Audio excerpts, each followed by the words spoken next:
Well, it's really good to be here today at the Conwy Culture Centre. I've had the privilege of joining the chairman of the council today, Councillor Abdul Khan, to bury a time capsule here at the Culture Centre. Today marks a significant date because it's 1 year since the building here was officially opened, and that was a culmination of years of hard work to see a really good building opened here in Conwy, which brings together both library services and archive services, as well as other facilities at the site here.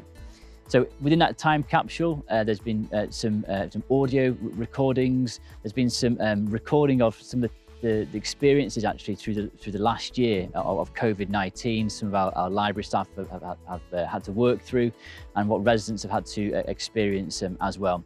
So we'll be really interested in years to come and decades to come to see residents from this area open that time capsule and just having a glimpse of what life has been like in Conwy over the last 12 months.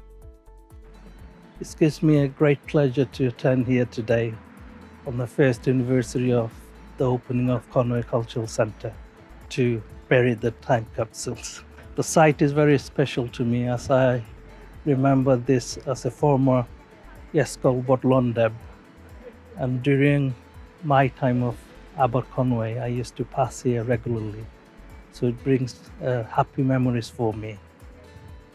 We hope by burying this capsule today, our future generations will get the chance to have experience of opening this capsule and enjoy the contents inside.